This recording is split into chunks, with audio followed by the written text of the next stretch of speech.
نحمده ونستعينه ونستغفره ونؤمن به ونتوكل عليه ونعوذ بالله من شرور أنفسنا ومن سيئات أعمالنا من يهده الله فلا مضل له ومن يضلله فلا هادي له وأشهد أن لا إله إلا الله وأشهد أن محمدا عبده ورسوله اللهم صل على محمد وعلى آل محمد كما صليت على إبراهيم وعلى آل إبراهيم إنك حميد مجيد اللهم بارك على محمد وعلى آل محمد كما باركت على إبراهيم وعلى آل إبراهيم إنك حميد مجيد أعوذ بالله من الشيطان الرجيم بسم الله الرحمن الرحيم يا أيها الذين آمنوا اتقوا الله حق تقاته ولا تموتن إلا وأنتم مسلمون وقال تعالى يا أيها الناس اتقوا ربكم الذي خلقكم من نفس واحدة وخلق منها زوجها وبث منهما رجالا كثيرا ونساء واتقوا الله الذي تساءلون به والأرحام إن الله كان عليكم رقيبا وقال تعالى يا أيها الذين آمنوا اتقوا الله وقولوا قولا سديدا يصلح لكم أعمالكم ويغفر لكم ذنوبكم ومن يطع الله ورسوله فقد فاز فوزا عظيما إن أحسن الحديث كتاب الله خير الهدي هدي محمد صلى الله عليه وسلم وشر الأمور محدثاتها كل محدثة بدعة وكل بدعة ضلالة وكل ضلالة في النار ربي اشرح لي صدري ويسر لي أمري واحلل عقدة من لساني يفقهوا قولي புகழனைத்தும் வல்ல நாயன் அல்லாஹ் ஒருவனுக்கே சாந்தியும் சமாதானமும் நம் பெருமானார் முஹம்மது ஸல்லல்லாஹு அலைஹி வஸல்லம் அவர்கள் மீதும் அவர்களது குடும்பத்தார்கள் மீதும் அவர்களது உற்ற தோழர்களான சஹாபாக்கள் மீதும் தாபிஈன்கள் தபஉ தாபிஈன்கள் இன்னும் இந்த மார்க்கத்திற்காக தியாகங்கள் பல புரிந்த மார்க்க மூத்த அறிஞர்கள் அனைவர் மீதும் குறிப்பாக நம் அனைவர் மீதும் இறைவனின் சாந்தியும் சமாதானமும் என்றென்றும் நின்றிலங்க பிரார்த்தித்தவனாக இந்த உரையில் ஆரம்பம் செய்கின்றேன். அன்பார்ந்த அல்லாஹ் நல்லடியார்களே, இஸ்லாமிய சகோதர சகோதரிகளே, அல்லாஹ் தஆலா நம்மை முஸ்லிமாக ஆக்கி வைத்திருக்கிறான். ஒரு முஸ்லிமுக்கு முன்னால் அவனுக்கு எத்தனையோ எதிரிகள் இருந்தாலும் அவனுக்கு முன்னால் இருக்கக்கூடிய எதிரிகளாக ரெண்டு பேர் இருக்கிறாங்க. ஒன்று யாருன்னு சொன்னா ஆதம் அலைஹிஸ்ஸலாம் அவர்களுக்கே எதிரியாக இருந்த அந்த இப்லீஸ், அந்த ஷைத்தான். இரண்டாவது மன இச்சை, இந்த நஃப்ஸ் சொல்லக்கூடிய இருக்கிறது அல்லவா, அதனுடைய ஹவா, அதனுடைய இச்சை. இந்த இரண்டும் மனிதனுக்கு மிகப்பெரிய எதிரிகளாக இருந்து கொண்டிருக்கிறார்கள். இந்த ஷைத்தான் என்று சொல்லக்கூடியவன் வெளியிலிருந்து உள்ளே வந்து நம்மை கெடுக்கக்கூடியவனாக இருந்து கொண்டிருக்கிறான். இந்த நஃப்ஸ்க்குள்ள மின் ஷர்ரில் வஸ்வாசில் ஹன்னாஸ் ஓதரை சொல்றது நாசனம் படிக்கிறோம். உள்ளத்தில் மறைந்திருந்து வீணான சந்தேகங்களை ஏற்படுத்தக்கூடிய ஷைத்தானுடைய தீங்கில் இருந்தோம். ஆக இந்த நஃப்ஸ் அதுக்கு வழி விடக்கூடிய காலகட்டத்தில் அது வந்து உண்டாக்குறோம். ஆக அந்த சோதரிலே ரெண்டு எதிரிகள் இருக்கிறாங்க. ஒருத்தன் வெளியில இருந்து வர்றான், ஒருத்தன் உள்ளேயே இருக்கிறாப்ல, நம்முடனேயே இருக்கிறாப்ல. பிறந்ததுல இருந்து சாகுற வரைக்கும் அந்த மனிதனிடத்திலே இருக்கக்கூடிய இந்த ஹவா நஃப்ஸ், இந்த மன இச்சை. இந்த மன இச்சை இருக்குது பாருங்க, அது ஷைத்தானை விட முடியாது. நம்மளாம் நினைச்சிட்டு இருக்கிறோம் ஷைத்தான் தான் மிக மோசமானவன் சொல்லி. அதை விட மோசமானது இந்த நஃப்ஸ். இந்த நஃப்ஸ் நம்மள இயற்கையிலேயே பாவம் செய்யக்கூடிய, பாவத்தை தூண்டக்கூடிய நிலையில் தான் அது படைக்கப்பட்டிருக்கிறது. ஆகவே இந்த நஃப்ஸ் நம்மள வலியுறுத்திக் கொண்டே இருக்கும். ஆக இந்த மன இச்சை என்று சொல்லக்கூடிய ஹவா நஃப்ஸிலிருந்து நாம் பாதுகாப்பு தேடணும். அன்பார்ந்த சகோதரர்களே, இந்த மன இச்சைக்கு கட்டுப்பட்டவன்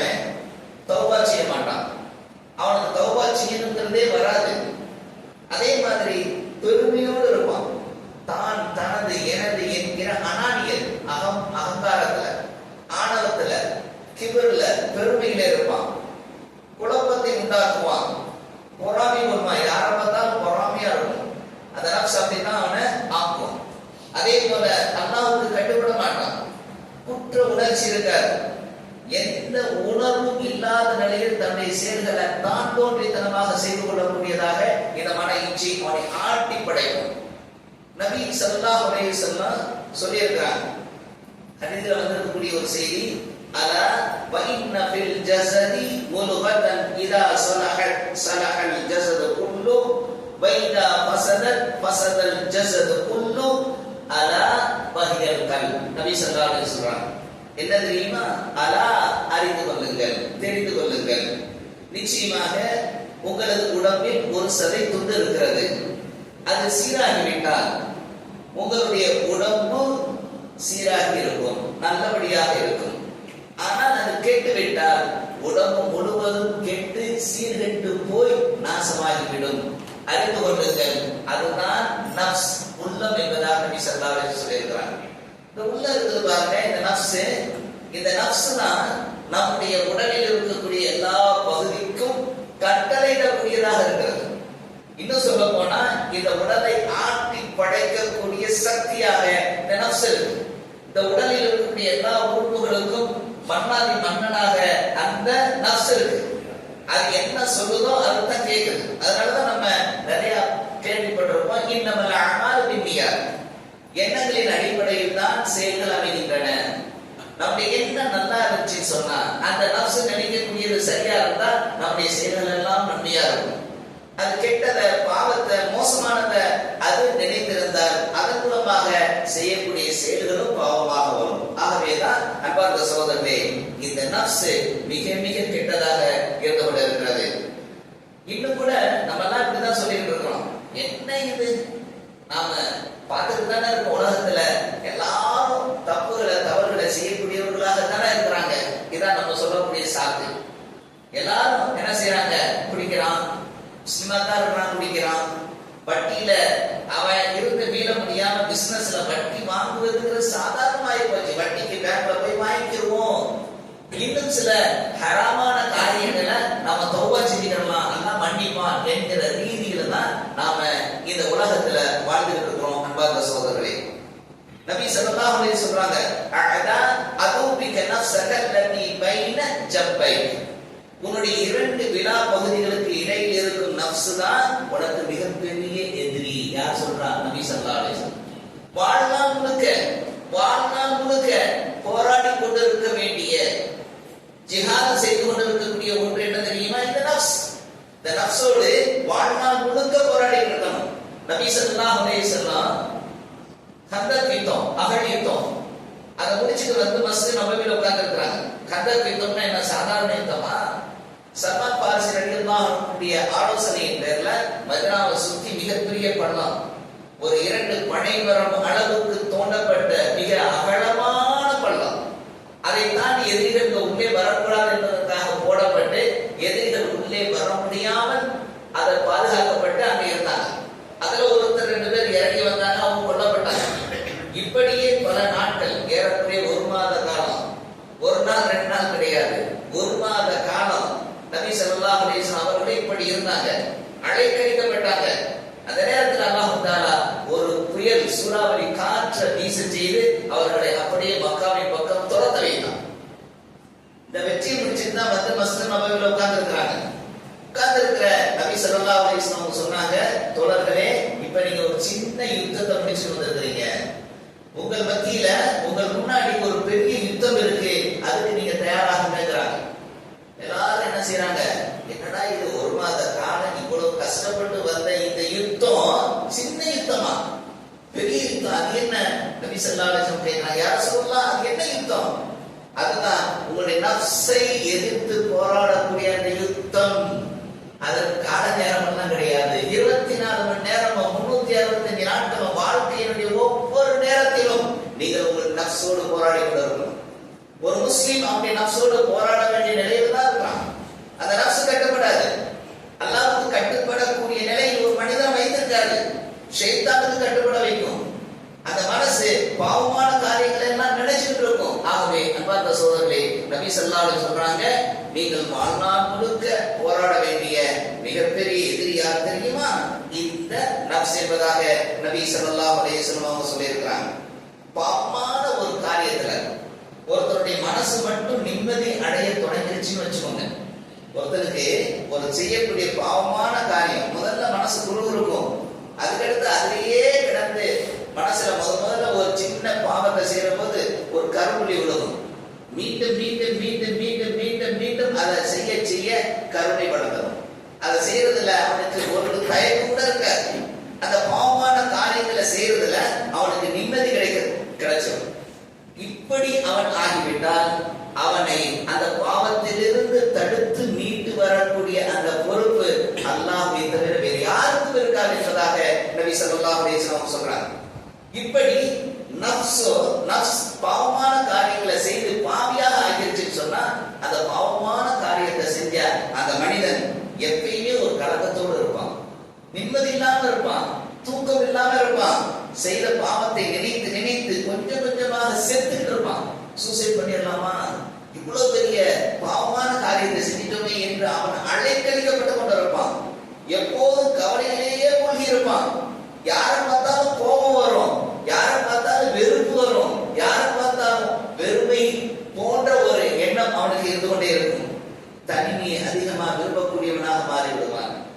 ஆகவேதான் பாவத்தை செய்யறவன் யாருக்கும் தெரியக்கூடாது, யாருக்கும் தெரியக்கூடாது, யாருக்கும் தெரியக்கூடாது என்று மறைத்து மறைத்து தனியான ஒரு தீவில் வாழக்கூடியவனாக மாறிவிடுவான்.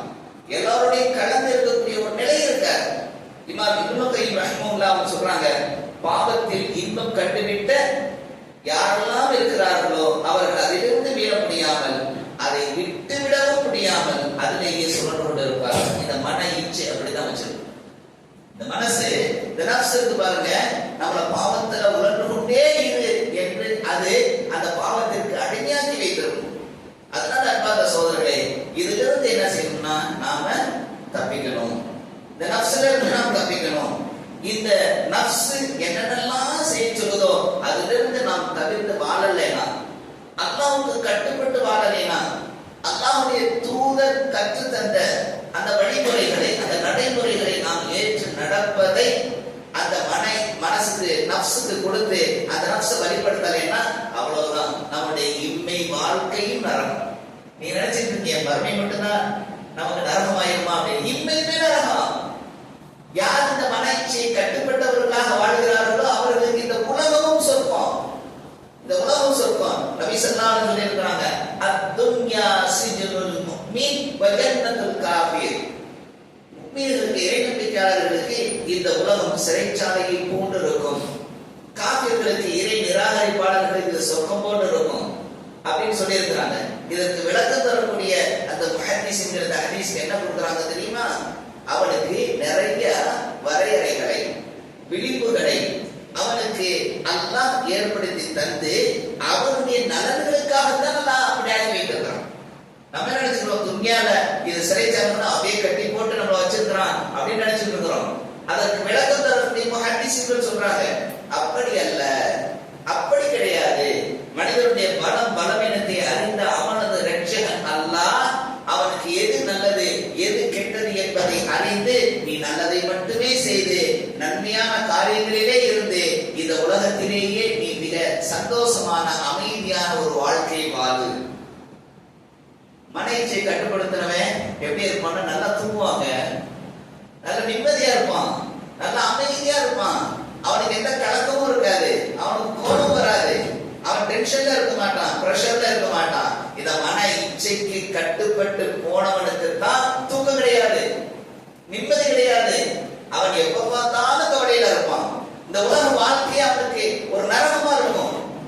ஆனால் இந்த உலக வாழ்க்கையை அல்லாஹ்வுடைய கட்டளைகளுக்கு கீழ்ப்படிந்து அந்த வரையறைகளுக்கு, அந்த அந்த விளிம்புகளுக்கு உட்பட்டு தன்னுடைய வாழ்க்கையை அமைக்கக்கூடிய அந்த மனிதனுக்கு இந்த உலகம் சொர்க்கம்தான்.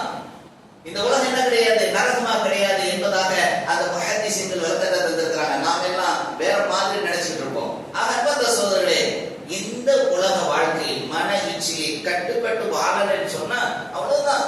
அல்லாஹ் தஆலா அதனாலதான் சொல்லுவான், வலா தக்ரபுஸ் ஸினா இன்னஹு கான ஃபாஹிஷா வ ஸாஅ ஸபீலா.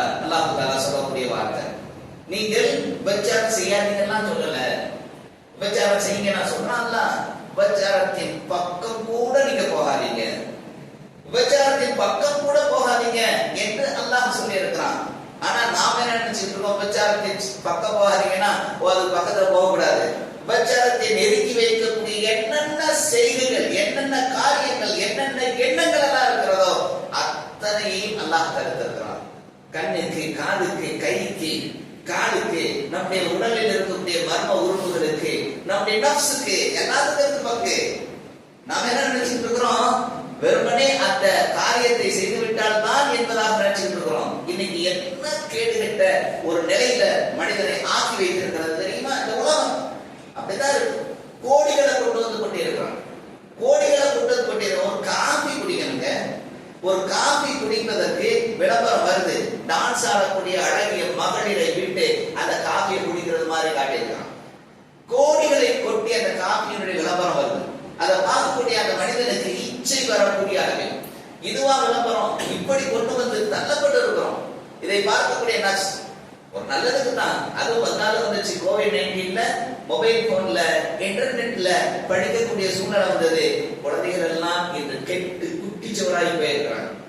அது மாத்திரமா நம் வீட்டுல குழந்தை சாப்பிடலன்னா, சாப்பிடாம குழந்தை இருந்துச்சுன்னா முதல்ல காரியம் என்ன, குடி மொபைல கையில, அதுக்கு ஒரு ரைம்ஸ போட்டு விடு, அந்த ரைம்ஸ பார்த்துக்கிட்டே அது சாப்பிடட்டும், அதை ஊட்டுவோம், அது என்ன வேணாலும் பார்க்கட்டும் என்கிற ரீதியில அதுக்கு பழக்கப்படுத்தி சின்ன வயசுலயே அடிக்ஷன், அந்த மொபைல் போனுக்கு அடிமையாக ஆக்கியது யாரு? நம்ம தானே ஆக்கணும். பின்னாடி அந்த மொபைல தொடுவாங்க, குக்கிகளை அணுகவும் போறோம் வரும். உடனே வந்து என்னடா குக்கிகளை அணுகவும் தொடரும் அப்படி டக்குன்னு போட்டா வந்து கொட்டும். எதை கொட்டும்? நஞ்ச கொட்டும், மோசமான ஆபாசமான படங்களை கொட்டும், ஆபாசமான காட்சிகளை கொட்டும். அதை தொட்டு தொடர்ந்து போனால் அவ்வளவுதான், அவன் வாழ்க்கையில என்னைக்குமே அதிலிருந்து மீள முடியாத மிக மோசமான ஆபாச காட்சிகளை கொண்டு போய் அவனை அப்படியே மூழ்கடித்து அவனை நரக நெருப்புல கொண்டு போய் தள்ளக்கூடிய எல்லா காரியங்களையும் செய்து அப்படித்தானே இருக்கிறோம், அப்படித்தான் ஆக்கி இருக்கிறோம். ஆக இப்படியெல்லாம் நம்முடைய நஃப்ஸ வழிகெடுக்கக்கூடிய இருக்கு.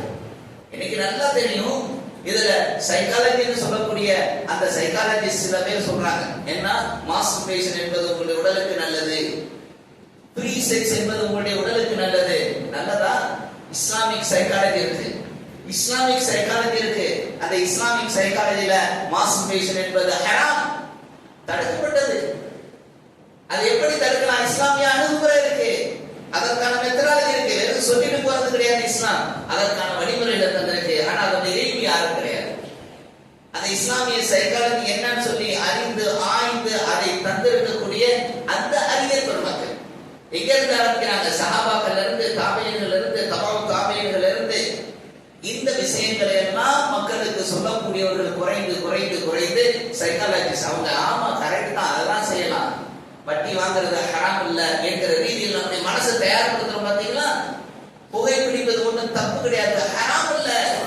போதையில ஒரு சின்ன ஒரு தடவை பண்ணிட்டு நம்ம என்ன செஞ்சுக்கலாம், தௌபா செஞ்சுக்கலாம் என்கிற ரீதியில எல்லாம் நம்முடைய மனசு நம்மள ஆக்குது. பாத்தீங்களா? இந்த மாதிரி கெட்டு குட்டிச்சோராகி போய் நிற்கிறாங்க.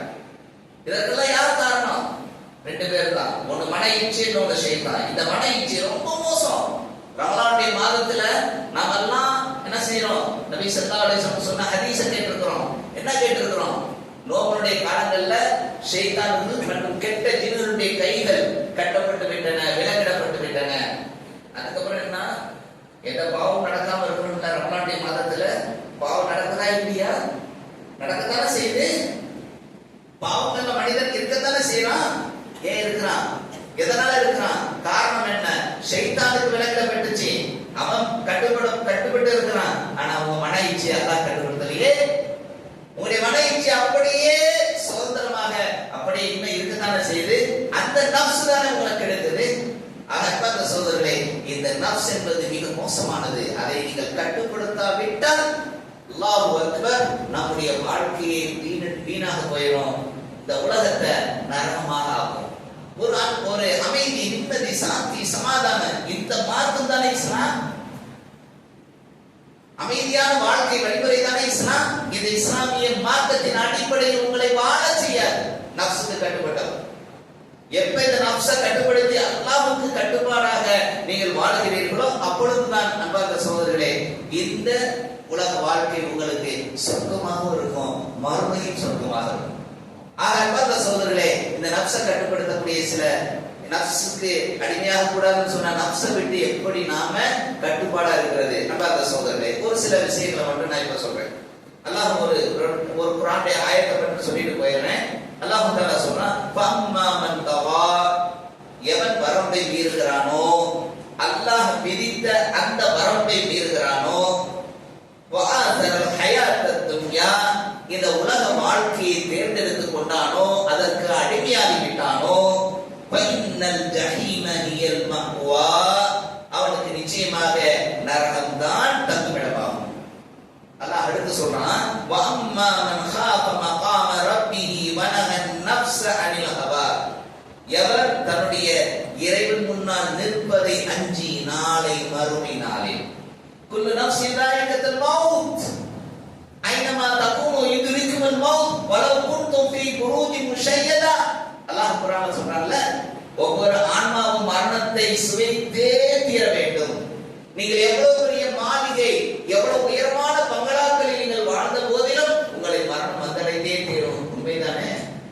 சின்ன வயசா இருந்தாலும் சரி, இளைஞனா இருந்தாலும் சரி, வயசானவனா இருந்தாலும் சரி, யாரா இருந்தாலும் சரி, மௌத் உண்டு தானே.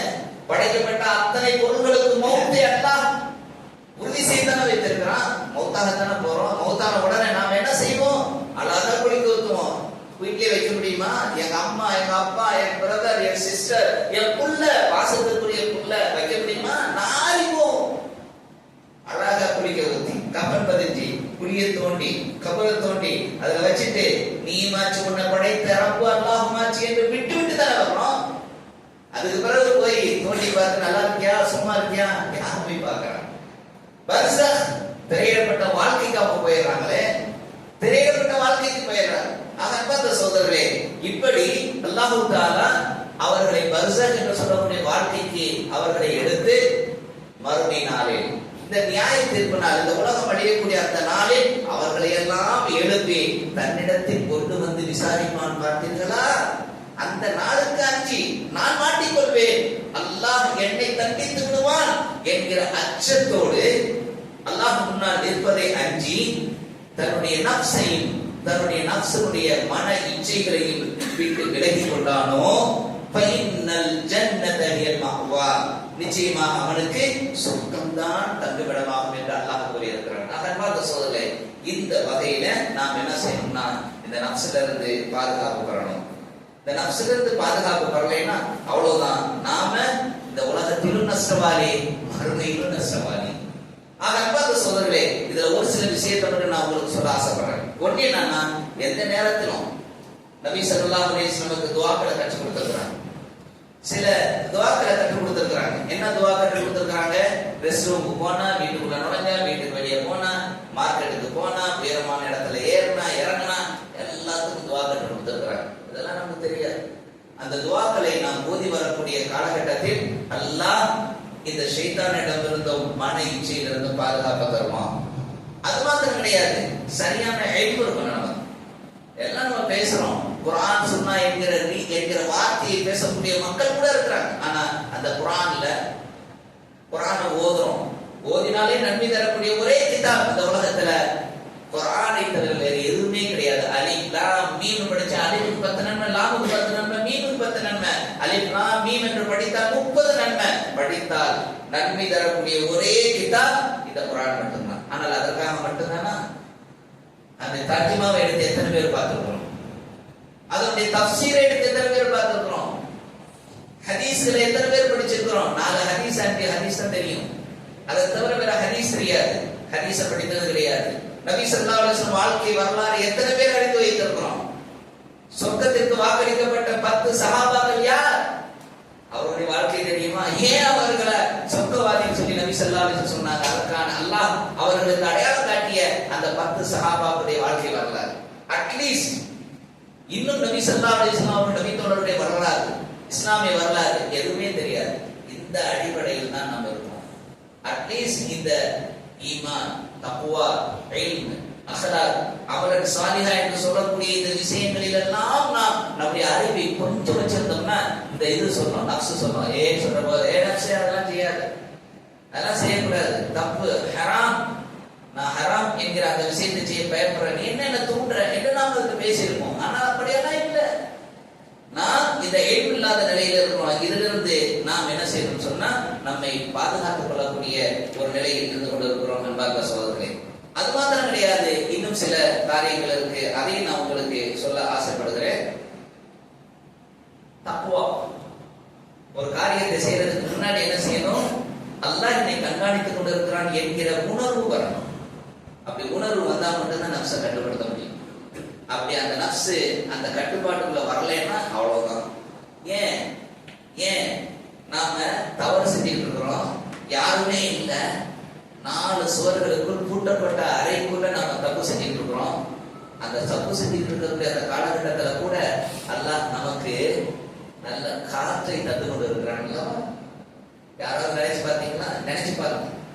அல்லாஹ் நமக்கு நல்ல மெத்தையில படுத்து நல்ல சுகமா ஏசியில இப்படியெல்லாம் நாம இருக்கிறோம், சுகத்தை தந்து கொண்டு இருக்கிறோம். நாம் இந்த தப்பை செய்யறோமே, திடீர்னு அல்லாஹ் நம்மளை பிடிச்சிட்டாங்க, ஹார்ட் அட்டாக் வந்துருச்சுன்னா, அல்லது வயநாடு போன்ற அந்த இடங்கள்ல என்னாச்சு, மலைச்சரிவு, தூங்கிட்டு இருந்தவங்க அப்படியே போயிட்டாங்க. தவறிழைத்த நிலையில தூங்கி இருந்தாங்கன்னா, தௌபாவை செய்யாம தூங்கி இருந்தாங்கன்னா அல்லாஹ் முன்னாடி எப்படி சந்திக்க முடியும்? மௌத்தன்னா ஒரு நாடி நரம்பை பிடிச்சி இழுத்துட்டாங்கன்னா, ஒரே ஒரு நரம்பை பிடிச்சி மட்டும் அல்லாஹ் இழுத்துட்டாங்கன்னா அவ்வளவுதான், அப்படியே முடங்கிருவோமே, உடம்பே முடங்கிருமே. ஒரு ஆக்சிடென்ட்ல போய் மாட்டிட்டா அவ்வளவுதானே, அதுல இருந்து மீள முடியாதவர்கள் எத்தனை பேர் இருக்கிறாங்க?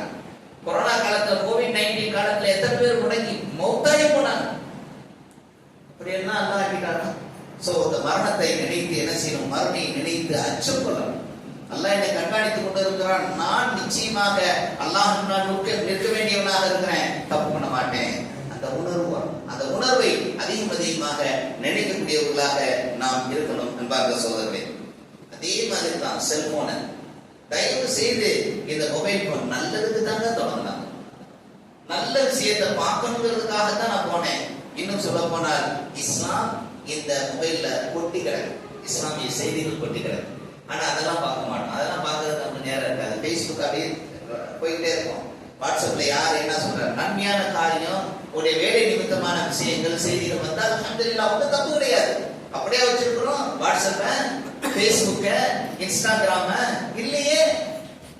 தொட்டு தொடர்ந்து போய் என்னென்ன மோசமான ஹப், எவ்வளவு மோசமான, அதே நான் என்ன சொல்ல மாட்டேன், நீங்களா என்ன நினைக்கிறீங்க, இளைஞர்கள் தான் போய் இந்த ஹப்ல போய் மாட்டிக்கிட்டு இருக்கிறாங்க, ஆபாச அந்த தலங்களை போய் மாட்டிக்கிட்டு இருக்கிறாங்கன்னு சொன்னா, அல்லாஹு அக்பர். கல்யாணம் முடித்து நல்ல கணவன் மனைவியாக வாழ்ந்து கொண்டு இருக்கக்கூடியவர்களிடத்திலும் இந்த தவறு, இந்த மோசமான பார்வை. LGBTQ என்று சொல்லக்கூடிய இந்த குரூப் இன்னைக்கு குடும்ப உறுப்பினர்கள்ட்ட வந்துருச்சு. அது ஆண்கள்டையும் சரி பெண்கள்டையும் சரி வந்துருச்சு. அதனால தனியாயிட்டாங்க. கணவன் மனைவி சேர்ந்து இருக்கக்கூடிய அந்த நேரங்கள் ரொம்ப கம்மியாயிருச்சு. குடும்ப உறுப்பினர்கள் சேர்ந்து இருக்கக்கூடிய அந்த நிலைகள்லாம் போயிடுச்சு. அண்ணே ஒரு தீவுல, அக்கா ஒரு தீவுல, தம்பி ஒரு தீவுல, தங்கச்சி ஒரு தீவுல, அம்மா ஒரு தீவுல, அண்ணே ஒரு தீவுல, அப்படியே மொபைல் போன்ல யாரும் யாருடைய அந்த மொபைல் போனை பார்க்காத மாதிரி. இன்னும் சொல்ல போனா அந்த இளைஞர்களாக இருக்கக்கூடிய மற்றவங்க போதைக்குள்ள வச்சுக்கிட்டு மொபைல் போனை பார்க்கறாங்க. எவ்வளவு மோசமான இது. இதுல இருந்து பாதுகாப்பு பெறுவது எப்படி? சின்ன வயசுலயே நம்ம அதை கொடுத்து பழகிட்டோம் இல்லையா, அடிக்ஷன் ஆயிடுச்சுல்ல. இந்த அடிக்ஷன் ரொம்ப மோசம். இதுல இருந்து தன்னை மீட்டு கொண்டு வருவது என்பது அல்லாஹ் நாடினால் அன்றி முடியாது, ஆனால் முடியும். அதற்கான வழிமுறைகளை நபி ஸல்லல்லாஹு அலைஹி வஸல்லம் கற்றுத் தந்திருக்கிறாங்க. அன்பார்ந்த சகோதரர்களே, இந்த மாதிரி மொபைல் போனை ரொம்ப அதிக நேரங்கள்ல நீங்க மூழ்கி இருக்கிறத தவிர்த்துக்கோங்க. உங்க வீட்டுல இருக்கக்கூடிய பிள்ளைகளை நீங்க கண்காணிச்சுக்கோங்க. நீங்க சரியா இருந்தா தான் உங்க பிள்ளை நல்லா இருக்கும்.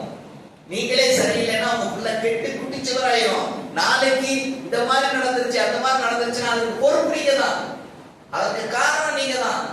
ஆகவே இந்த நஃப்ஸ்ல, இந்த நஃப்ஸுடைய இச்சைகள்ல உங்களுடைய பிள்ளைகள் மாட்டிக்காம இருக்குன்னா மொபைல் போனை தயவு செய்து அந்த குடும்பத்தினுடைய தலைவர் கரெக்டா 10 மணிக்கு என்ன செய்யணும்னு சொன்னா அவருடைய மொபைல் போன் மட்டும்தான் ஆன்ல இருக்கும். அவர் சும்மா என்ன செய்யக்கூடாது, அவர் வச்சு பார்த்துட்டு இருக்கலாம், பேஸ்புக்கை பார்த்துக்கலாம். அது கிடையாது. 10 மணிக்கு அவருடைய ஆன்ல இருக்கும், அவ்வளவுதான். மற்ற எல்லா உறுப்பினரும் உங்களுக்கு வேலைகள் வேற ஏதாவது செய்திகள் வருவதாக இருந்தால் நீங்க என்ன செய்ய வச்சிருக்கலாம். மற்ற உங்களுடைய பிள்ளைகளுடைய போன்களை எல்லாரையும் சுவிட்ச் ஆஃப் பண்ண சொல்லி நீங்க அதையெல்லாம் உங்களுடைய உங்களுக்கு பக்கத்துல வச்சிருக்கணும். ஒரு டேபிள் போட்டு அதுல வச்சிருங்க. எந்த விஷயமா இருந்தாலும் சரி, படிக்கக்கூடிய ஒரு விஷயமா இருந்தா, அது எக்ஸாமுடைய நேரமா இருந்தா அதுல சில லாக் பண்ணிக்கலாம் அந்த மொபைல. அந்த மாதிரி கண்காணிப்புல கொண்டுட்டு வாங்க. சும்மா ஃப்ரீயா விடாதீங்க. உங்களுடைய பிள்ளை நாளைக்கு எல்லாம் போனதுக்கு அப்புறம், கையை மீறி போனதுக்கு அப்புறம் நீங்க ஒண்ணும் செய்ய முடியாது. நாளைக்கு அது மூர்த்தத்தாகிறோம், இந்த தீனம் விட்டு விலகி போறதோ அல்லது தீனில இருந்து முழுக்க நீங்கி போகக்கூடிய சூழ்நிலை ஏற்பட்டால் அதற்கு முழுக்க நீங்க தான் காரணம். ஆக இந்த மாதிரியான சில கட்டுப்பாடுகளை கொண்டு வந்து இந்த மொபைல் போன்ல இருந்து நாம் நீக்கணும். அதே மாதிரி ஆண்களோ பெண்களோ மகரம் இல்லாத நிலையில வீணாக சந்திக்கிறது, அவர்களை வேண்டும்னு சந்திக்கிறது, இச்சையின் அடிப்படையில் சந்திக்கக்கூடிய இந்த நிகழ்வுகளை எல்லாம் என்ன நிறுத்திடுங்க. அது வலைத்தளத்தில் போய் சந்திக்கிறதா இருந்தாலும் சரி, நேரில் சந்திக்கிறதாக இருந்தாலும் சரி. அதே மாதிரி இந்த வீடியோ காட்டு, இந்த சீரியல் தகாத உறவுகளை காட்டு. அந்த சீரியல்களை பார்க்கறதுல இருந்து நீங்களும் வீட்டில் இருக்கக்கூடிய தாய்மார்களும் பெண்களும் அன்பார்ந்த சகோதரிகளே, நீங்க எப்ப இதுல இருந்து வெளிவரீங்களோ அதெல்லாம் பார்த்துட்டு அந்த மாதிரி எண்ணங்கள்.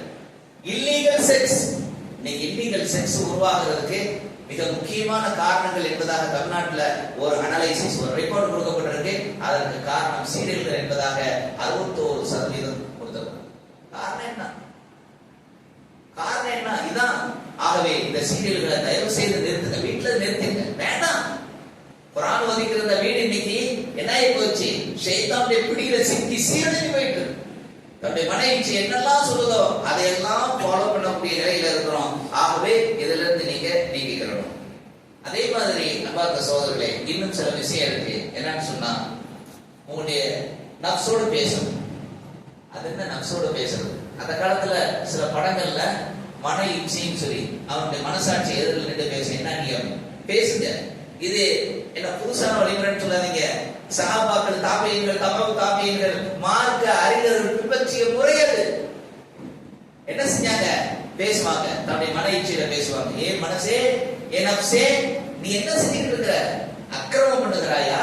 அநியாயம் செய்கிறாயா? என்ன வழி கெடுக்கிறியா? என்ன மோசமான வழியில கொண்டு போய் விட்டு நரகத்துல கொண்டு போய் தள்ளலாம் நினைச்சிட்டு இருக்கியா? என்ன நினைச்சிட்டு இருக்கிற? அந்த நப்சோடு பேசுங்க. உங்களால பேச முடியலையா? ஒரு பேப்பர் எடுங்க, ஒரு பேனா எடுங்க, அதுல எழுதுங்க, ஏ நப்சே என்ன செஞ்சுட்டு இருக்கிற எழுதுங்க. மனசுல இருக்கிற அத்தனை எழுதுங்க.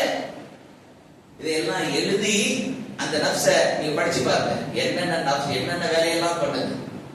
ஏன்னா ஒன்னா படிச்சிருக்கோம், படிச்சு என்ன எழுதிட்டு பாருங்க, உங்க நப்ச என்னென்னலாம் பாடாப்படுத்துதுன்னு தெரியும்.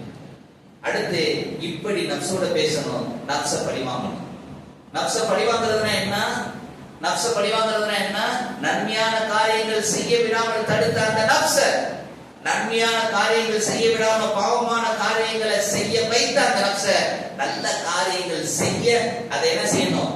நல்ல கடுமையா அதுக்கு என்ன செய்யணும்? உத்தரவு போடணும். ஆமன் பார்த்த சோதரே, தாபியீன்கள்ல ஒருத்தர் சொல்றாரு. என்ன சொல்றாங்கன்னு சொன்னா, நானு தஹஜ்ஜுத் தொழுகையை ரெகுலரா தொழுதுட்டு இருந்தேன், நான் ஒரு நாள் தஹஜ்ஜுத் தொழுகை விட்டுட்டேன்.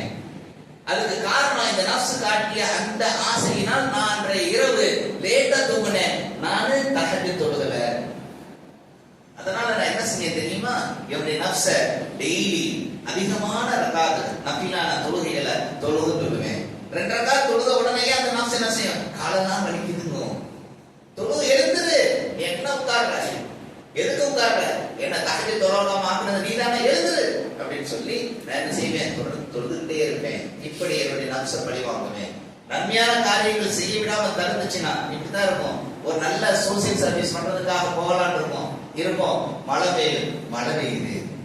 ஏன் ஜமாத் தொழுகைக்கு பள்ளிவாசலுக்கு வரணும்னு சொல்லி நினைச்சிட்டு இருப்போம், மழை பெய்யுது, வீட்டுல தொழுதுக்கும். நன்மையான காரியங்களை செய்ய விடாம அந்த நப்ச என்ன செய்யும்? வேண்டான்னு சொல்லும். ஷைத்தான் அதோட சேர்ந்து நம்ம வழி கெடுப்பான். இந்த காலகட்டத்துல நான் என்ன செய்யணும்னு சொன்னா, அத இல்ல, வா எழுந்துரு வா, வீட்டுல இருக்காது, வீட்டுலதான் தொழ முடியாது, பள்ளிவாசல்ல தான் தொழணும், வா அப்படின்னு சொல்லி எழுந்துருவார். அகன்பாத சோதரர்களே, அப்படி நீங்க இது பண்ணணும். அது மாத்திரம் கிடையாது, குர்ஆனை அதிகமா ஓதிட்டு வரணும், திக்ருகளை அதிகமா ஓதணும். இப்படி உங்களுடைய வாழ்க்கையில இந்த நப்ச நீங்க அதை கட்டுப்படுத்தக்கூடிய காலகட்டத்தில் தான் உங்களுடைய வாழ்க்கை வெற்றிகரமாக இம்மையிலும் இருக்கும் மறுமையிலும் இருக்கும். இன்னும் சில துவாக்கள் இருக்கு. இன்ஷா அல்லாஹ் இரண்டாவது குத்பால அந்த துவாக்களை நப்சை கட்டுப்படுத்துவதற்கு நபி ஸல்லல்லாஹு அலைஹி வஸல்லம் சில துவாக்களை கட்டுப்படுத்திருக்காங்க. இதை இரண்டாவது குத்பால சொல்லி நான் முடிக்கிறேன். வா ஆகிரு தஅவானா அல்ஹம்துலில்லாஹி ரப்பில் ஆலமீன்.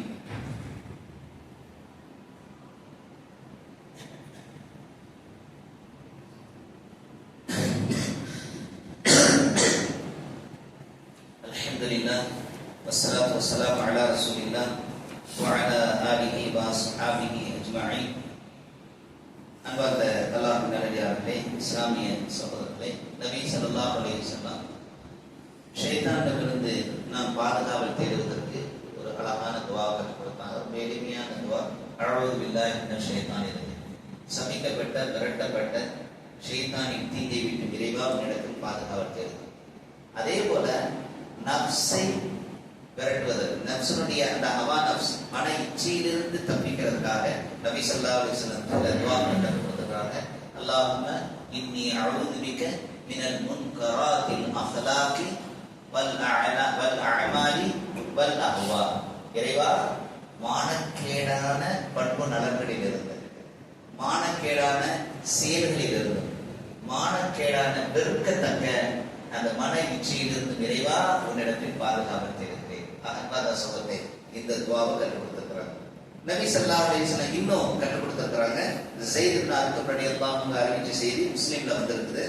நபி ஸல்லல்லாஹு அலைஹி வஸல்லம் அல்லாஹும்ம இன்னி அஊது பிக மின் இல்மின் லா யன்ஃபஉ வ மின் கல்பின் லா யக்ஷஉ வ மின் நஃப்ஸின் லா தஷ்பஉ வ மின் தஅவத்தின் லா யுஸ்தஜாபு லஹா. என்ன அர்த்தம் தெரியுமா? யா அல்லாஹ், பலன் தராத கல்வியை விட்டும், அச்சமற்ற அடிபணியாத உள்ளத்தை விட்டும், மன நிறைவு கொள்ளாத நப்சை விட்டும், ஏற்றுக்கொள்ளப்படாத துவாவை விட்டும் நான் உன்னிடத்திலே பாதுகாவல் தேடுகிறேன். இது ஒரு துவா. இன்னும் நபி ஸல்லல்லாஹு அலைஹி வஸல்லம் இப்படி அடிக்கடி கேட்பாங்க. அல்லாஹும்ம ஜஅல் ஃபீ கல்பி நூரா.